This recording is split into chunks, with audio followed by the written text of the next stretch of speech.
the parallels between us are so eerie to me that in my book on happiness, which came out in '99, I actually have a chapter on the necessity of having a tragic view of life. And then I hear you speak of, like just now, this tragic view of life. And ironically, if you don't have that, you can't be happy. So it's just another example of this, and that you're getting this message out. If you want to comment on that, please. If not, I'll go on. You are such an, I watch you and you're such an intense listener. I don't know when you're going to react. So if you... Well, there's this old idea. You all know this idea. It's an idea that's expressed, for example, in the classic Disney movie, which I really like, called Pinocchio. And when Pinocchio is attempting to free himself from the forces that manipulate him as a puppet and to become an autonomous being, he is required to go to the darkest place to find the worst monster and face that voluntarily. And in doing so, he rescues his father. And that's a very old idea. I don't know how old it is. It's one of the oldest ideas we have in written form, and there's no doubt that in its pre-written form, it would be tens of thousands of years older than that. And it's a very strange idea that you have to journey to the darkest abyss to free the spirit of your father.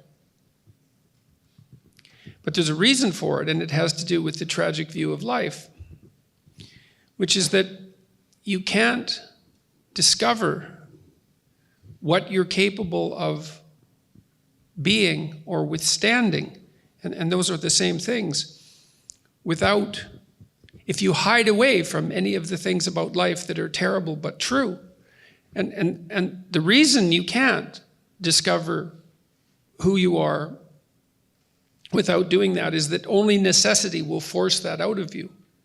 I mean that from the perspective of learning. If you go work in a palliative care ward, you'll learn to deal with death. You'll learn the psychological strategies necessary, the steps. You'll become more informed. But it's deeper than that even.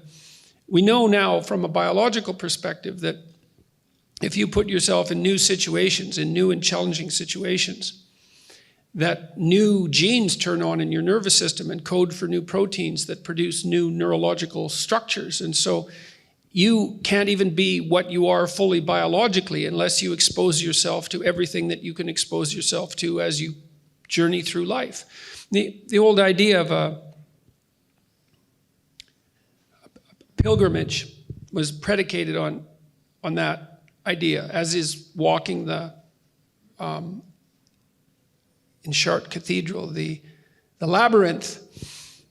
The idea that you walk the labyrinth in Chartres and you come to the center is that you traverse every corner of the world, quarter by quarter, and then you come to the center. And the center is the center of the church, and it's the center of the crucifixion, it's the center of suffering. And you can't get to what that center signifies without having journeyed everywhere. And so the tragic view of life is necessary because it puts you on the journey that reveals to yourself who you could be if you were courageous as you could be and as truthful as you could be. And that's equivalent to discovering, to revivifying your dead father, because you are an ancient creature in some sense, and perhaps one with a spark of divinity inherent in it. But you will never release that unless you're willing to go everywhere that you have to go, because only necessity will call that out of you. And so you can't be happy. You can't be complete you can't know what you could withstand. You can't have any proper sense of self-respect unless you know what you can tolerate.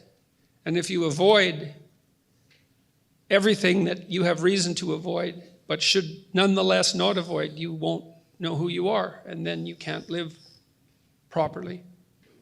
So. You